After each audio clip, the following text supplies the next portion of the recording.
Okay, I started filming this and it didn't go well. So I'm gonna start over, but I'm gonna try to do this a little quicker than the first time I recorded because this is just it's not gonna go appropriately. So I'm actually sitting outside eating a little something to wait for the baby mama to show up so I can see my daughter. And I've been watching a hour or so long YouTube video by a content creator named windigoon. I subscribe and follow his stuff just because, everyone needs a little something dark and gloomy, suspicious, or scary in their YouTube feed every now and again. That said, one of the video I've been watching today, is covering the cult in Waco, Texas, and what happened in Waco, Texas regarding the ATF.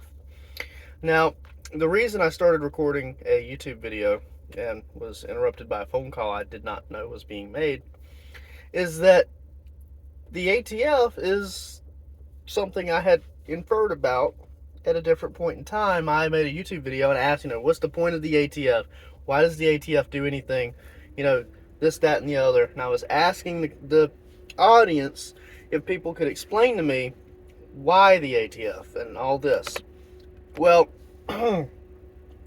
because I've watched the entire video of his information, the ATF is defined as a subsection of the IRS that deals with the taxes on alcohol, the taxes on tobacco, and the taxes of firearms.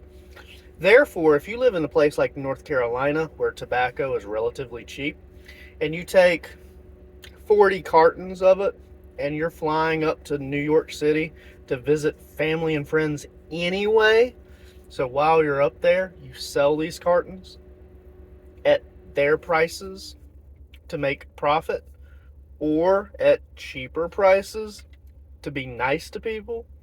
Either which way, you're going to end up messing with the ATF. And so it's because of tax reasons that if you have a gun that needs a silencer and you buy a silencer or you put a rattle can on it, I don't suggest it. Or you get a machine gun or an antique Gatling gun, anything like that that requires a taxing stamp, then your paperwork is getting documented and allotted via the ATF. And that's their job, is that they regulate, allow, record, tax guns, alcohol, and tobacco. And apparently, even though it's not something that is said in the video, if they decide that they're going to have a problem because you may have a part that's taxable, it's gun related, so they're going to try to match your guns with guns because it's a dangerous situation. You may have a dangerous gun, yada yada, yada yada. And at the end of the day, the entire thing, summed up in a ball, is that the ATF deals with the taxes and prevents tax fraud on firearms, tobacco, and alcohol. And because of this, Waco, Texas, the big compound they had burst into and physically destroyed from the outside, was all because they thought that these people in the compound were making illegal guns. They had no proof of illegal guns. They had no proof that they weren't doing anything, that they were doing anything illegal. They were actually FFA licensed gun manufacturing and dealer paperwork done for those people in the compound. They were a legal gun manufacturer, and they were legally manufacturing legal guns that had been sold at gun stores and gun shows legally. But the ATF made a couple of assumptions based on some things that they saw that were literally average, everyday things. The proof, the records, the documentation for some of this stuff is in Windigoon's YouTube video, as well as other places. Now, I understand and completely agree that windigoon's official stance here is that he is not looking to demonize the ATF any more so than the bad people in the compound. I'm looking at it from a non-Christian point of view because he's looking at it from a Christian point of view. And I want to give it more of a person that's not involved, not religious in that sort of way, kind of background. Okay, compounds in general. People usually don't live in compounds anymore. So that does kind of spark curiosity. But nudist colonies can be found living in compounds, and that may not necessarily be religious, but it's also not a cult. There are old people that live in compounds, any massive building that's not necessarily a house that incorporates living facilities, food, and other services for a number of people can very easily be a compound. So the fact that it's a compound doesn't say too much as, oh, they have to be a cult. Now, they were religious. They did have their own versions of God. They did have their own version of the Bible. But there's nothing in those versions of the Bible that suggests that they were going to kill themselves like a cult. A cult typically deals with death.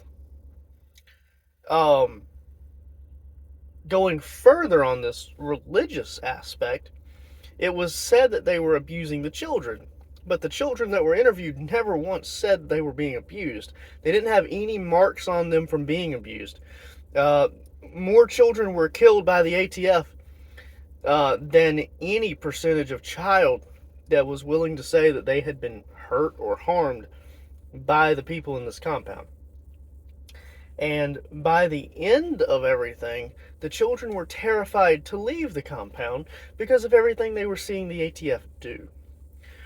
The reason I'm speaking up about this is because the ATF itself it's not necessarily our enemy.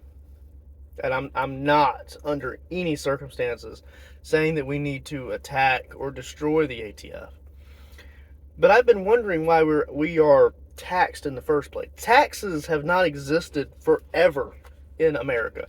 Taxes have only existed for a certain amount of time. They wanted to fix some roads. They wanted to support some schools.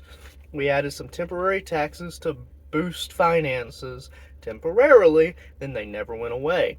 And as they didn't go away, the IRS became a thing. The IRS became this looming lord, just holding its grounds and rooting itself into the government, deciding it's like the HR of the government. If anyone ever works in a company or a corporation, you know, HR never gets fired. But HR can decide who gets fired. And HR doesn't feel sorry, they don't feel understanding, they don't feel guilt, they just do. And they do as they please and they never get in trouble. And because of this, HR, the HR of the government, IRS and ATF, have this looming power that I don't agree with. And during the court cases that that follow Waco, Texas, you can see how with the court cases that followed and how no one seems to have known anything, no one truly felt repercussions. They still didn't abolish the ATF. They still didn't take it down, even though people died from ignorance and bureaucracy. People were making assumptions about what they saw inside that compound when they went in undercover. People that made these assumptions had no clue what they were looking at. They didn't know what they were looking for, and they didn't know what they were looking at. They didn't ask questions. They never showed up for a guided tour, which was offered to them. They lied the entire way. They lied to the public about the place and the tactics that they were using. There's footage of that. They lied to us saying that they weren't going to use psychological warfare. They weren't going to play loud music. They weren't going to produce bright lights against the sides of the building and keep them up all night, which psychological warfare would they the guy that was answering the question said, I don't know what psychological warfare is. Now, you do know what psychological warfare is because that's something you probably had to know to get your damn job. But it's in the footage, and I'm going to chop some footage from different places that I can find and present this stuff to you to explain to you that the ATF does make mistakes and that it needs to be held accountable. This is not that video, but I'm going to do it and be on the lookout for that. This is not because I believe that the ATF should be taken down. It's just that I believe that everyone should be held accountable for their mistakes. That girl that got shot in her home during the no-knock warrant, the Breonna Taylor lady, that was bad. People wanted to say it was racist, but it was genuinely bad, irregardless of what you think about it. People who rushed in, had guns, and were not being civil. And they rushed in without any respect to the homeowners or anyone else. And the people inside shot in self-defense. And in Waco, Texas, kind of the same thing. They poured toxic gas into the building that strangled the children. The gas also burnt during a fire and caused carcinogenic reactions in the gas and made it even more toxic. There's just no excuse for that level of unprofessionalism when the single solitary person that they wanted to arrest was walking around in public, going to a public job, playing guitar with a band, and doing all of these things outside of the compound on a daily basis. But it was far more important that they storm the entire thing, burn the whole thing down, hide evidence, lie to the people, lie to us. Because they wanted to look like heroes in an artificial and simulated attack against people who we don't understand and never will understand. And you know, it's fine. If that was a cult, then you can say that you're glad that they're dead. But the few survivors that have been allowed to speak have given their account, and the ATF was absolutely horrible. They lied about things to them. We know they lied about things to us. There's video footage of that. They chose that they couldn't wait with the excuse of child abuse. However, the ATF was not governing child abuse. They made all kinds of arguments and lies and groundless, artificial, fake stories about what's going on inside the compound to do this mess. They spent thousands, if not hundreds of thousands of our dollars to activate and move tanks and trailers and trucks.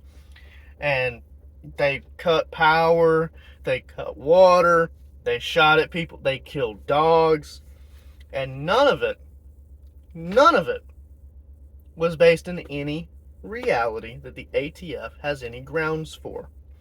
Police could get involved in cult-like activity if there is a harm to people or persons, but the ATF did not allow the police to do their job. The ATF came in and made sure 90% of them were dead.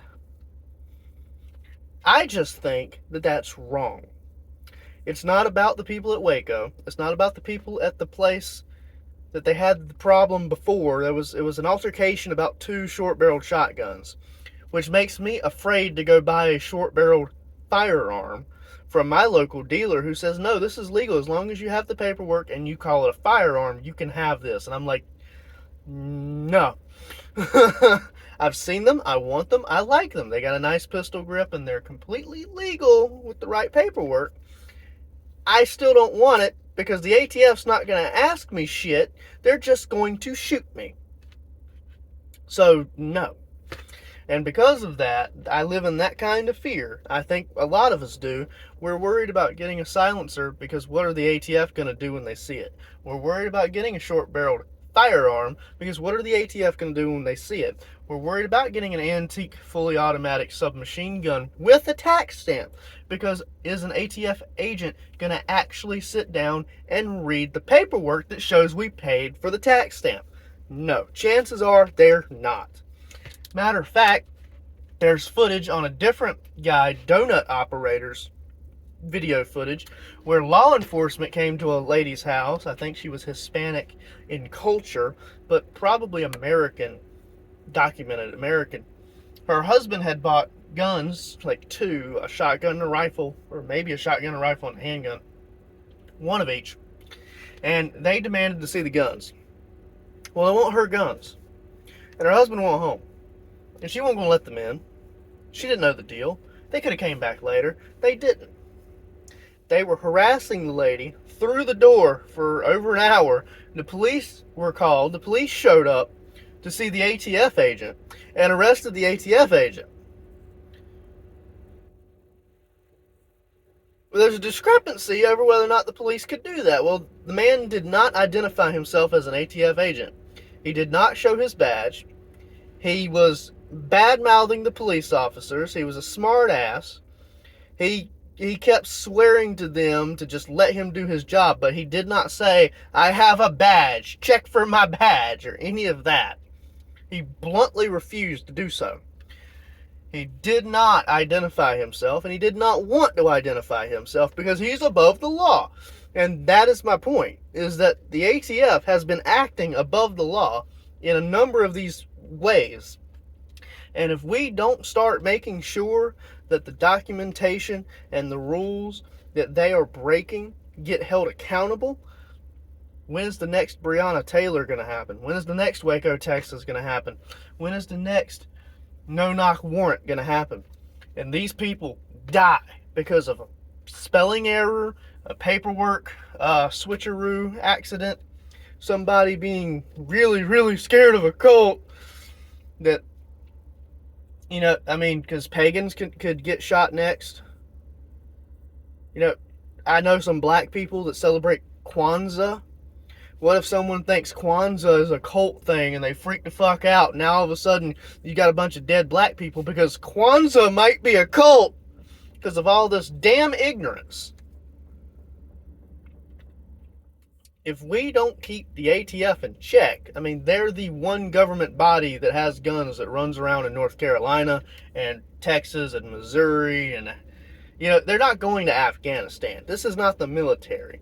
And they're not the police who are being expected to handle things with, you know, handcuffs and those guns that tase you. They're literally coming out with a gun, specifically holding an AR-15 on purpose with every intent that they're going to have to use it immediately. They don't walk out with a guy had a clipboard and paper and all this crap. They are immediately out there ready for a fight every time they show up. And it's ridiculous. So I will be releasing the footage that I find in a later YouTube video. But until I do, if anyone has thoughts and comments on such a thing, please leave them in the comments below. I thought it'd be really neat to get your opinion on it before I make the video, so that if someone has a point that I find is incorrect, I can go ahead and incorporate fact or video evidence or video footage or a written printed statement that the government's used in the court systems for this particular court case that went afterwards, to show that someone is wrong or to uphold that someone is right in the comments below. I think that would be a very good way to communicate this kind of thing. And I just wanted to get some reciprocity here, because I know everyone's afraid to talk about the ATF. I'm not afraid to talk about the ATF because I'm not gunning for someone to get hurt. I'm just saying that the laws need to be respected. And I think someone should push that everyone's talking about the police.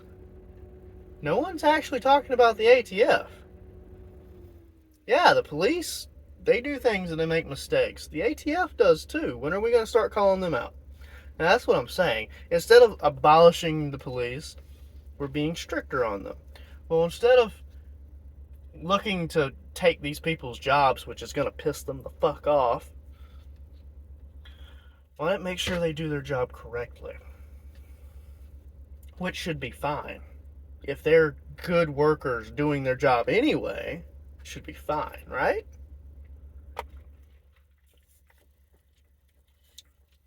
I would like to clip the end of this with saying that I have no intentions of committing suicide. I have no intentions of committing any crimes. I have no intentions of committing any kind of harm on anybody, including myself. So if I ever wake up, committed suicide, y'all know what happened here.